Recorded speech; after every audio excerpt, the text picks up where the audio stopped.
உறவுதிர்காலம் எனது முதல் சிறுகதையை கேட்டு ரசித்த அனைவருக்கும் மனமார்ந்த நன்றி. ரகசியம் இரண்டாவது சிறுகதைக்குள்ள போகலாமா? குங்குமச்சிமிழை திறந்து குழைத்து வைத்த திலகமாய் சூரியன் மாலை வானில் பயணித்து கொண்டிருந்தான். பகல் பொழுதோ பின்னால் இருள் விரட்டி வர அதிவேகத்தில் ஓடி ஒளிந்து கொண்டிருந்தது. ராமனும் பயந்த நடையுடன் காட்டுப்பகுதியை கடந்து கொண்டிருந்தான். ஆளரவமற்ற அந்த வழியில் எங்கிருந்தோ ஒரு குரல் எதிரொலித்தது. ராமன் நடுங்கினான். பயத்தில் அவன் மனம் படபடத்தது. பயப்படாதே, நான் உனக்கு உதவிடவே வந்திருக்கிறேன் என்றது அக்குரல். இருந்தாலும் நடுக்கத்தோடு சுற்றும் முற்றும் பார்த்த ராமனின் உடல் வியர்வையால் நனைந்தது. உதறும் வார்த்தைகளினால், நீங்கள் யாரு, எங்கிருந்து பேசுகிறீங்க என்றான். நான் யார் என்பதை இப்பொழுது உன்னால் உணர முடியாது. உணரும் தருவாய் வரும்போது உணருவாய். ஏழையாக இருக்கும் உன்னை செல்வந்தனாக ஆக்கப் போகிறேன் என்றது அக்குரல். வார்த்தைகள் மகிழ்ச்சியை தந்தாலும் பயம் மட்டும் அவனை விட்டு அகலவில்லை. நான் உனக்கு தங்க நாணயங்கள் நிறைந்த புதையல் ஒன்றை தரப்போகிறேன். ஆனால் அதை அடைவதற்கு ஒரே ஒரு நிபந்தனை மட்டும் உண்டு. நான் சொல்லும் இரகசியத்தை யாருக்கும் சொல்லாமல் இருக்க வேண்டும் என்பதே அந்த நிபந்தனை. நாளை நள்ளிரவு இதே இடத்தில் இந்த மரத்தடியில் வந்து நான் சொல்லும் இரகசிய சொற்களை உச்சரித்தால் புதையல் பூமியிலிருந்து தானாக வெளிப்படும். அதை பெற்றுக்கொண்டு நீ விருப்பம் போல் வாழலாம் என்று கூறி அவனுக்கு அந்த இரகசிய சொற்களை சொன்னது. மூவருக்கு மேல் இந்த இரகசியம் தெரிந்துவிட்டால் புதையல் கிடைக்காது. அதனை யாரும் அனுபவிக்க இயலாது. இரகசியம் உன்னோடு இருப்பது நல்லது. நாளை இரவு புதையல் உனக்காக காத்திருக்கும். சென்று வா என்றது அக்குரல். ஒன்றும் புரியாமல் திருதிருவென விழித்த ராமன், இது உண்மையாக இருக்குமா, ஏதாவது சூழ்ச்சியாக இருக்குமா என்று ஏதேதோ சிந்தனைகளோடு வீட்டை நோக்கி நடந்தான். இரவில், அதுவும் நள்ளிரவில் வந்து புதையலை எடுப்பதை எண்ணும் போதே ராமனுக்கு அடிவயிறு கலக்கியது போல் இருந்தது. தன் உயிருக்கு ஆபத்து வந்து விடுமோ என்று கூட அஞ்சினான். அதை பற்றியே நினைத்து கொண்டிருந்தவனுக்கு அக்குரல் கூறிய வார்த்தைகள் நினைவிற்கு வந்தன. மூவருக்கு மேல் தெரிந்தால் தானே புதையல் கிடைக்காது. 2 பேருக்கு தெரிந்தால் ஒன்றும் தப்பில்லையே என்று யோசித்தான். துணைக்கு தன் உயிர் நண்பன் அசோகனை அழைத்துச் செல்லலாம் என்று எண்ணினான். யாருக்கும் தெரியாமல் அவனை சந்தித்து இந்த இரகசியத்தை கூறினான். மூவருக்கு மேல் இந்த இரகசியம் தெரியக்கூடாது என்பதை மீண்டும் மீண்டும் வற்புறுத்தி விட்டு வந்தான். அதை கேட்ட அசோகனுக்கு கைகள் பரபரவென துடித்தன. மகிழ்ச்சியில் தெருவில் சுற்றி கொண்டிருந்த போது எதிரில் ஆறுமுகம் மன வருத்தத்துடன் பணப்பிரச்சனையால் வாழ்க்கையே வெறுத்து விட்டதாக கூறியபடி வந்தான். அசோகன் ஒரு கணம் யோசித்தான்.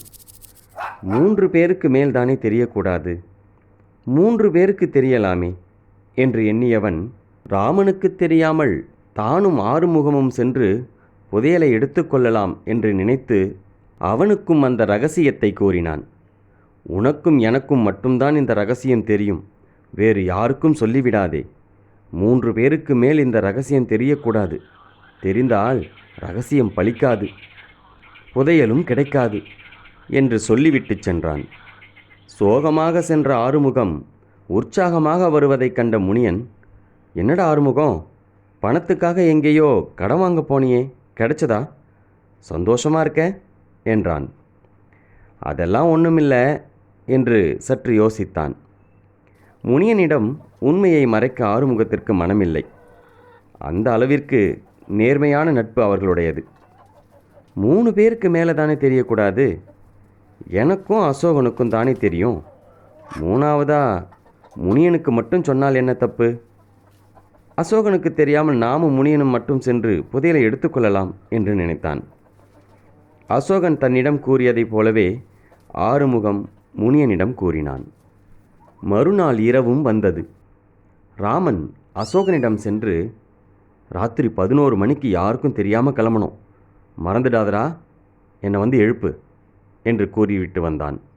சற்று கண் அயரலாம் என்று கட்டிலில் சாய்ந்தான்.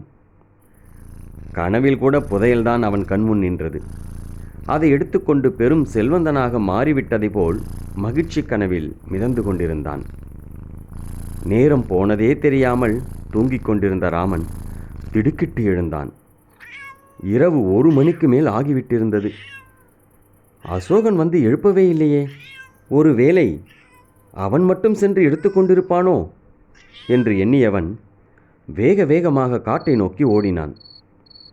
அந்த மரத்தடியில் தீப்பந்தங்களோடு நிறைய கூட்டம் இருப்பது தெரிந்தது. ராமன் சற்று அருகில் சென்று பார்த்தான். எல்லோரும் அவனுடைய ஊராரும் நண்பரும் தான். அவரவர் தன் வாயில் வந்தபடி அந்த இரகசிய வார்த்தைகளை பிதற்றிக் கொண்டிருந்தார்கள். சிலர் மரத்தை சுற்றி தோண்டவும் ஆரம்பித்து விட்டனர். ராமன் தன் தவறு என்ன என்பதை இப்போது உணர்ந்தான். அந்த குரல் மீண்டும் அவனுக்கு மட்டும் கேட்டது. என்ன ராமா, இரகசியத்தை அம்பலப்படுத்தி விட்டாயே என்று உரத்த குரலில் சிரித்தது. கடினமான சோதனையில் வெற்றி பெறுபவர்களுக்கே இப்புதையல் கிட்ட வேண்டும் என்பதால் மனிதர்களால் முடியாத காரியம் எது என்று சிந்தித்தேன். இரகசியத்தை கட்டி காப்பது மனிதர்களால் முடியாத காரியம் என்று அறிந்தேன்.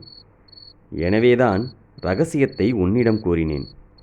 என் எண்ணப்படி நீயும் இரகசியத்தை அம்பலப்படுத்தி விட்டாய், புதையலையும் கோட்டை விட்டாய் என்று வாய்விட்டு சிரித்தது. ராமன் வெட்கி தலைகுனிந்தான். சற்று தொலைவில் இரைச்சலோடும் தீப்பந்தங்களோடும் இன்னொரு கூட்டம் வந்து கொண்டிருந்தது.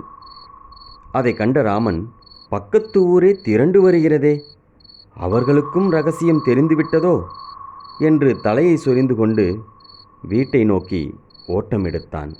இரகசியம் என்பது இரகசியமாக இல்லாமல் அது இரகசியமாகவே பரவிவிடும் என்பதை ராமனும் புரிந்து கொண்டான்.